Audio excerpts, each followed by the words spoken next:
नमस्कार, वंदे मातरम।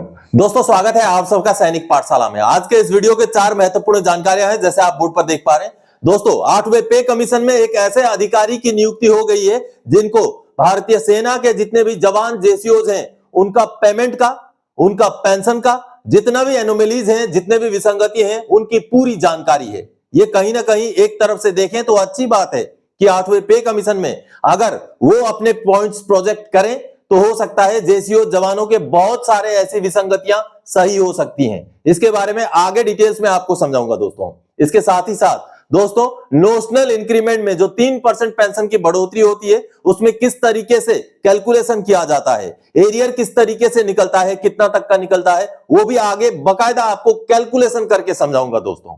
इसके साथ ही साथ डीएससी की भर्ती खुली है, डीएससी की भर्ती को लेकर के जो लेटर जारी हुआ है उसकी भी जानकारी दूंगा। और साथ ही साथ ईसीएचएस ने एक अच्छी शुरुआत की है, कहीं फ्रॉड ना हो जाए, कहीं धांधली ना हो जाए, उसके रोकथाम के लिए एक अच्छी शुरुआत कर दी गई है, जिसका लेटर जारी करके ईसीएचएस ने जानकारी दी है। उसके बारे में भी आगे आपको बताऊंगा दोस्तों। तो चलिए इन्हीं 3 विषयों को लेकर आगे बढ़ेंगे आज के इस वीडियो में। लेकिन आगे बढ़ने से पहले हमेशा की तरह अगर सैनिक पाठशाला चैनल का वीडियो आप पहली बार देख रहे हैं या अभी तक चैनल को सब्सक्राइब नहीं किया है तो चैनल के साथ जुड़े रहने के लिए, इसका हिस्सा बने रहने के लिए और आपसे जुड़ी हुई भरोसेमंद ऑथेंटिक जानकारी आप पाते रहने के लिए चैनल को सब्सक्राइब जरूर करें दोस्तों। और अगर वीडियोस अच्छे लगे तो दोस्तों के साथ शेयर करें, वीडियोस को लाइक भी जरूर करें दोस्तों, और हाइप करना मत भूलें ताकि वीडियोस की जानकारी और भी लोगों तक पहुंच सके। चलिए अब आगे बढ़ते हैं दोस्तों। जैसे आप देख पा रहे हैं, सबसे पहली जानकारी, फ्रॉड रोकने के लिए ईसीएचएस ने की एक अच्छी पहल। अब आपके मोबाइल में आया करेगा आपके इलाज के खर्च हुए पैसों का पूरा ब्यौरा। जी हां दोस्तों, हमने अमूमन देखा है, आए दिन ऐसी खबरें आती रहती हैं कि चाहे किसी की तरफ से हो, चाहे यूजर्स की तरफ से हो, चाहे हॉस्पिटल्स की तरफ से हो, चाहे और किसी तरफ से हो, ईसीएचएस में कई सारे फ्रॉड्स, कई सारे धांधली देखे गए हैं। तो ऐसे में उन धांधलियों को रोकने के लिए नए नए तरीके इजाद किए जाते हैं। ऐसे ही एक तरीके को अब लागू किया गया है, जिसको लेकर के ईसीएचएस सेंट्रल ऑर्गेनाइजेशन की तरफ से लेटर जारी करके जानकारी दी गई है दोस्तों। चलिए लेटर देख के समझते हैं दोस्तों। ईसीएचएस के अंदर के धांधलियों को रोकने के लिए कई सारे कदम उठाए जा रहे हैं। इसी कड़ी में एक और कदम उठाते हुए ईसीएचएस ने जो जानकारी दी है, यह महत्वपूर्ण जानकारी है। सेंट्रल ऑर्गेनाइजेशन ईसीएचएस की तरफ से यह लेटर जारी करके ये जानकारी दी गई है। 29 जनवरी 2026 का लेटर है दोस्तों। अब आपका ईसीएचएस कार्ड में जो भी गतिविधि होगी वो आपको तुरंत ही पता चल जाएगा। जी हां, ऐसी सुविधा लागू कर दी गई है। यहां लिखा हुआ है, while beneficiaries were previously limited to checking reimbursement claims, they can now view complete details and card history for all cashless claims as well. This allows beneficiaries to monitor their card history and report any unauthorized or incorrect claim made by hospitals to their respective polyclinic or regional center। यानी कि आपका card में जो भी गतिविधि होगा, जो भी आपके कार्ड से ट्रांजैक्शन होंगे, वो सारा चीज अब आपके ईसीएचएस के वेबसाइट में आपको चेक करने को मिलेगा। इसके साथ ही साथ आपको ये एसएमएस के जरिए भी इंफॉर्म कर दिया जाएगा, पूरा खर्चा कितना आपका बिल हुआ वो भी आपको एसएमएस में इंटीमेशन आ जाएगा। अगर कोई अनऑथराइज है, इनकरेक्ट कोई क्लेम वगैरह हुआ है तो आप उसको रिपोर्ट कर पाएंगे। देखिए, इसके साथ ही साथ आपको बताया गया है कि अब आपको एडिशनली जो है एसएमएस का नोटिफिकेशन आएगा। और कब आएगा? When an IPD is initiated during admission, जब मरीज को एडमिशन करते टाइम आईपीडी इनिशिएट किया जाएगा उस टाइम में भी आपके मोबाइल में एसएमएस आएगा। और साथ ही साथ upon discharge when the claim amount is raised by the hospital against the cashless IPD claim, यानी कि जब आप डिस्चार्ज होंगे उस समय में भी जब आपके अगेंस्ट में जो पूरा क्लेम क्लोज किया जाएगा उस टाइम में भी आपको एसएमएस आएगा। बकायदा अमाउंट तक का भी डिटेल्स आपको आएगा कि कैशलेस में आपका कितना खर्चा लगा है। आपको पैसा बेशक देना ना पड़े, लेकिन आपके मोबाइल में एसएमएस जरूर आएगा। तो कहीं ना कहीं अब जो धांधलियां हो रही हैं ईसीएचएस में या सीजीएचएस में, उनको रोकने के लिए ये सारे कदम उठाए जा रहे हैं। तो जब भी अगर आपके मोबाइल में एसएमएस आता है तो आपने उसको चेक करना है। तो दोस्तों, अगर आपके मोबाइल में ऐसा कोई एसएमएस आता है जो इनकरेक्ट हो, अनऑथराइज हो, ऐसा कोई इस्तेमाल होता हुआ आपके एसएमएस अगर मिलता है आपको, तो इसको रिपोर्ट करना आपकी जिम्मेवारी होगी दोस्तों। चलिए अब अगली जानकारी दोस्तों, नोशनल इंक्रीमेंट में कैसे बढ़ेगा पेंशन 3%, कैसे मिलेगा उसका एरियर, पूरा कैलकुलेशन समझते हैं। चलिए, पीपीओ जारी हो रहे हैं नोशनल इंक्रीमेंट के 2026 में। जी हां दोस्तों, ये देखा गया है कि 2026 में नोशनल इंक्रीमेंट को लागू करके पीपीओ जनरेट हो रहे हैं, लेकिन कई सारे पेंशनर्स को अभी भी मन में शंका है कि आखिर नोशनल इंक्रीमेंट का फायदा कैसे मिलता है, कैसे उसका कैलकुलेशन होता है। सारा चीज आज के इस वीडियो में आगे समझाऊंगा दोस्तों। उससे पहले मैं आगे आपको एक बार समझा देता हूं कि नोशनल इंक्रीमेंट का एक पीपीओ देख के पहले आपको उसके एंटाइटलमेंट समझा दूं, उसके आगे फिर ये पूरा कैलकुलेशन मैं आपको समझाऊंगा कि नोशनल इंक्रीमेंट में कैसे फायदे को कैलकुलेट किया जाएगा। तो चलिए सबसे पहले पीपीओ देख लेते हैं। दोस्तों ये सामने आप स्पर्श द्वारा नोशनल इंक्रीमेंट लागू करके जनवरी 2026 में जनरेट किया गया पीपीओ का कॉपी देख पा रहे हैं। अब ये एक हवलदार रैंक का पेंशनर का पीपीओ है जिनको एमएससीपी नायब सूबेदार मिला हुआ है। ये 30 जून 2019 को रिटायर हुए थे, आप देख पा रहे हैं, और इनको एमएससीपी नायब सूबेदार के हिसाब से ही पेंशन मिल रहा है। अब ऐसे में इनका जो नोशनल इंक्रीमेंट का जो इनको फायदा मिलेगा वो आगे मैं बोर्ड में आपको कैलकुलेशन समझाऊंगा। ये देखिए नोशनल इंक्रीमेंट का जो इफेक्ट है इनके लिए 1 मई 2023 से लागू किया गया। ये जब रिटायर हुए थे 46,200 रुपए इनका बेसिक था और 5200 रुपए इनका मिलिट्री सर्विस पे था। इन चीजों को मैं आपको क्यों बता रहा हूं, ताकि आगे आपको बोर्ड में जो समझाऊंगा वो समझ में आ जाए।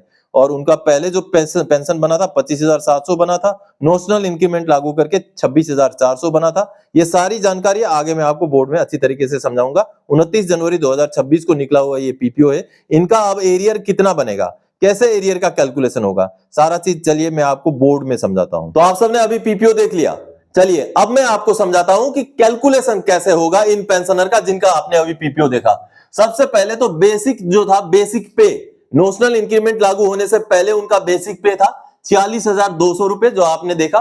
46,200 में उनका 5200 रुपए मिलिट्री सर्विस पे जुड़ेगा, क्योंकि वो एमएससीपी नायब सूबेदार है इसलिए उनका क्लास पे उनका पेंशन कैलकुलेशन में नहीं जुड़ेगा।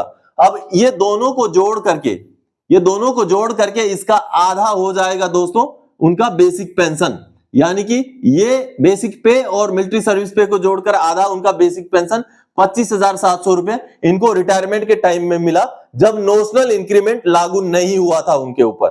अब जैसे ही उनके ऊपर नोशनल इंक्रीमेंट यानी कि एक इंक्रीमेंट उनको दिया गया, उनका बेसिक हो गया 47,200 46,200 से बढ़ करके 47,600 हो गया उनका बेसिक, और मिलिट्री सर्विस पे 5200। अब ये दोनों को जोड़ करके उनका नया बेसिक नोशनल इंक्रीमेंट लागू करने के बाद उनका नया बेसिक पेंशन बन गया 26,400 रुपए। तो ठीक है, आपने देखा उनका पेंशन में बढ़ोतरी हो गया, 25,700 से पेंशन बढ़ के 26,400 बन गया। हर महीने का कितना बढ़ोतरी हो गया, हर महीने का बढ़ोतरी हो गया 700 रुपए। लेकिन अब समझने वाली बात, ये तो रिटायरी थे जून 2019 के, तो जुलाई 2019 से लेकर के अप्रैल 2023 तक उनको क्या मिलेगा, कुछ नहीं मिलेगा, क्योंकि माननीय सुप्रीम कोर्ट ने जो जजमेंट दिया है उसमें कहा है कि जो भी एरियर दिया जाएगा वो मई 2023 के बाद का दिया जाएगा, पहले का नहीं दिया जाएगा। तो ऐसे में उनको जुलाई 2019 से लेकर के अप्रैल 2023 तक बेशक 700 रुपए महीने में पेंशन की बढ़ोतरी है, लेकिन बेनिफिट उनको होगा 0 रुपीज। जी हां, क्योंकि सुप्रीम कोर्ट का आदेश की वजह से यह हो रहा है। अब आगे उनको बेनिफिट क्या होगा, अब देखिए मई 2023 से जून 2023 तक उनको हर महीने का 700 रुपए 2 महीने का। अब मैंने ये केवल 2 महीना क्यों लिया वो आगे आपको पता चलेगा। मई 2023 और जून 2023 का 2 महीने का उनका हर महीने 700 का बढ़ोतरी करके हो जाएगा 1400 रुपए, ठीक है। और 1400 रुपए में उस समय में 42% डीए था, तो 588 रुपए उनका डीए बनेगा 2 महीने का, और टोटल 1400 और 588 मिला करके उनका बनेगा 1988 रुपए इस 2 महीने का, ठीक है। अब आगे देखिए, आगे जुलाई 2023 से दिसंबर 2023 तक 700 रुपए हर महीने की बढ़ोतरी 700 रुपए है। अब इस ड्यूरेशन में 700 रुपए 6 महीने का इनका बढ़ोतरी, 7 छक्का 4200 रुपए उनका बेसिक में बढ़ोतरी, और उस समय में हो गया था डीए 46% 46%, तो 4200 रुपए उनका 6 महीने का बढ़ोतरी, और 4200 में 46% डीए उनको मिलेगा 1932 रुपए, टोटल मिलाकर के 6132 रुपए हो जाएगा उनका ये 6 महीने के दौरान का एरियर। अब अगला दोस्तों, अगला बचेगा जनवरी 2024 से जून 2024 तक हर महीने का 700 रुपए का बढ़ोतरी, और बेनिफिट होगा 4200, तो उनका 6 महीने का 700 रुपए के हिसाब से हुआ, और उस समय में दोस्तों डीए हो गया था 50%, तो 50% डीए के हिसाब से 4200 रुपए में 2100 उनका डीए हो जाएगा, 6300 रुपए उनका इस 6 महीने के दौरान। तो इसको और इसको जोड़ करके कुल हो जाएगा इनका 14,420 रुपए टोटल एरियर। नोशनल इंक्रीमेंट में जिन पेंशनर का मैंने आपको पीपीओ दिखाया उनको फायदा मिलेगा 14,420 रुपए, क्योंकि फिर आगे जाकर के जून 2024 तक तो ये हो गया, क्योंकि जुलाई 2024 से उनका OROP 3 के जरिए पेंशन बन जाएगा 26,900 रुपए, जो ऑलरेडी इसको क्रॉस करता है, 26,400 को क्रॉस करता है, क्योंकि नोशनल इंक्रीमेंट लगने के बाद उनका पेंशन 26,400 बन गया था। अब OROP 3 में 26,900 जैसे ही हो गया, उनका नोशनल इंक्रीमेंट वाला असर खत्म हो गया, इसलिए उनका कैलकुलेशन केवल और केवल जून 2024 तक ही हुआ और उनको बेनिफिट जो एरियर मिलेगा 14,420 का मिलेगा, जिनका आपने पीपीओ देखा। तो अभी आपने समझ लिया होगा नोशनल इंक्रीमेंट का किस तरीके से हिसाब किताब होता है। चलिए अब अगली जानकारी की ओर आगे बढ़ते हैं। जैसे आप देख पा रहे दोस्तों, डीएससी में भर्ती खुली है, अगर कोई पूर्व सैनिक चाहे तो भर्ती देखने जा सकते हैं। जी हां दोस्तों, कौन से कोर के लिए है वो आगे लेटर देख के समझते हैं। चलिए लेटर देखते हैं। दोस्तों डीएससी के भर्ती के लिए एडवर्टाइजमेंट निकाला गया, आप जैसे देख पा रहे हैं, DSC recruitment rally for ex NCOs OR batch number 01 for recruiting year 2026-27 फरवरी 2026 में ये रैली है दोस्तों। इसके लिए अगर आप भी फिट हैं तो आप भी जरूर इस रैली में हिस्सा लीजिए। आप अगर नौकरी की तलाश में है या अगर कोई आप डीएससी में जाना चाहते हैं तो ये एक एडवर्टाइजमेंट निकला है, और ये दोस्तों निकाला गया है ग्रेनेडियर्स की तरफ से। आप देखिए यहाँ लिखा हुआ है DSC recruitment rally of ex NCOs ORs to reemployed the ESM of the Grenadiers Regiment into DSC will be conducted at this regimental centre from 17 February 2026 onwards. यानी कि 17 फरवरी से ये रैली शुरू है। ग्रेनेडियर्स सेंटर की तरफ से ये लेटर जारी किया गया है, और ग्रेनेडियर्स के जो एक सर्विसमैन है जो भी एलिजिबल है वो पता करके इसके बारे में पूरा डिटेल्स पता करके जा सकते हैं। और अगर आप री एम्प्लॉयमेंट के बारे में सोच रहे हैं, आप अगर डीएससी में जाने के बारे में सोच रहे हैं तो आप इस रैली में जरूर जाएं। चलिए दोस्तों आगे बढ़ते हैं अगली जानकारी की ओर। लो अब 8 सीपीसी में पीसीडीए के अधिकारी की भी हो गई नियुक्ति। डिफेंस पे और पेंशन से जुड़ा पूरा अनुभव है इनके पास। जी हाँ दोस्तों 8वें पे कमीशन में डायरेक्टर के रूप में एक ऐसे अधिकारी की नियुक्ति हुई है जिनको जेसीओ जवानों के पेमेंट के जो एनुअली है, जो विसंगति है, या पेंशन के जो एनुअली है विसंगति है, उनके बारे में पूरा नॉलेज है। जी हाँ दोस्तों, मैं बात कर रहा हूं श्री आशीष यादव जी की। ये सामने जो लेटर आप देख पा रहे हैं पेंशन मंत्रालय का, ये वही आदेश है जिस आदेश में उनको इमीडिएटली 8वें पे कमीशन का डायरेक्टर के रूप में कार्यभार संभालने के लिए आदेश निकाला गया है। अब ये जो अधिकारी है ये IDAS अधिकारी हैं, इंडियन डिफेंस अकाउंट सर्विसेज के अधिकारी हैं। इनको PAOR में भी अधिकारी के रूप में काम करने का तजुर्बा है, साथ ही साथ इनको PCDA में भी काम करने का तजुर्बा है। यानी कि कहने का मतलब है PAOR में जेसीओ जवानों का पे एंड अलाउंसेस को डील किया जाता है, PCDA में पेंशन को डील किया जाता है, यानी कि उनको पूरा तजुर्बा है।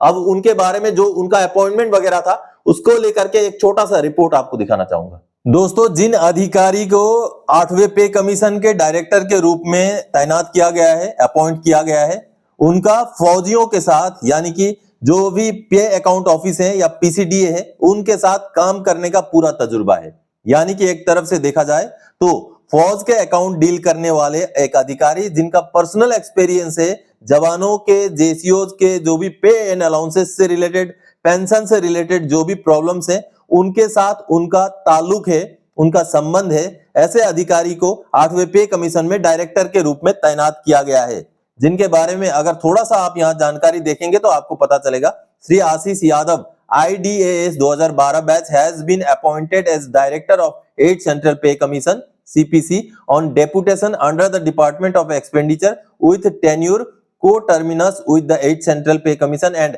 extendable under the Central Staffing Scheme। अब इनके बारे में डिटेल्स देखिए, उनका अपॉइंटमेंट देखिए दोस्तों, उनका प्रोफेशनल बैकग्राउंड देखिए। प्रोफेशनल बैकग्राउंड ये सिविल सर्विसेज IDAS यानी कि Indian defence account services, Indian defence account services द्वारा 2012 बैच के ये अधिकारी हैं। ये डेट ऑफ बर्थ 1982 के हैं। अब देखिए इनका प्रीवियस रोल क्या रहे हैं, उन्होंने क्या क्या अपॉइंटमेंट निभाया है।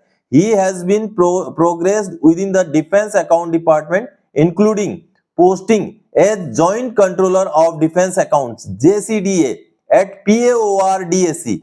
यानी कि PAOR में भी वो joint controller of defence account की ड्यूटी निभा चुके हैं। साथ ही साथ ये भी जानकारी मिली है दोस्तों कि वो PCDA में भी रह चुके हैं, यानी कि कहने का मतलब है जवानों के पे एंड अलाउंसेस रिलेटेड जितने भी एनोमेलीज हैं उनके बारे में भी इनको पता है। साथ ही साथ पेंशनर के जितने डिफेंस पेंशनर के पेंशन से रिलेटेड जितने भी एनोमेलीज हैं उनके बारे में भी इनको पता है। And other positions at CDA Chennai ही has promoted to junior administrative grade JAG on March 13, 2023।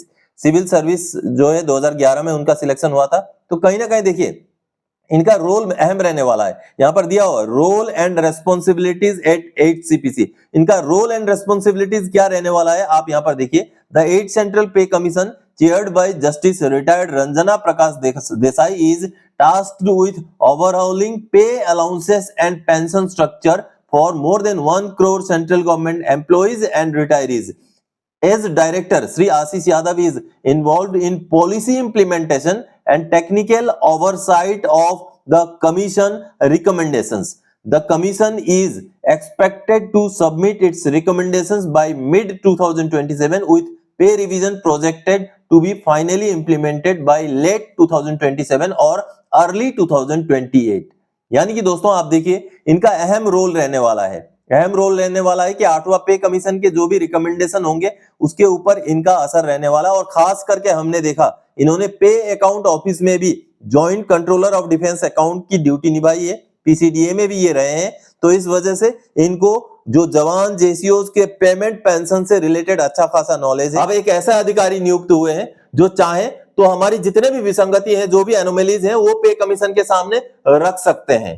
कहीं ना कहीं ऐसी नियुक्तियां वैसे दो धारी तलवार जैसी भी होती हैं, आप समझ गए होंगे। लेकिन हम आशा करते हैं कि आशीष यादव जी हमारे लिए जितने भी जवान जेसीओज के जो भी एनोमेलीज हैं, जो भी प्रॉब्लम्स हैं, वो 8वें पे कमीशन में पॉजिटिव तरीके से रखेंगे और जितने भी एनोमेलीज हैं उनको दूर करने का काम करेंगे। तो दोस्तों आज के इस वीडियो में इन्हीं जानकारियों के साथ आया था। आगे और कोई जानकारी दायक आपसे सरोकार रखने वाला विषय लेके मैं फिर से हाजिर हो जाऊंगा। तब तक के लिए जय हिंद दोस्तों।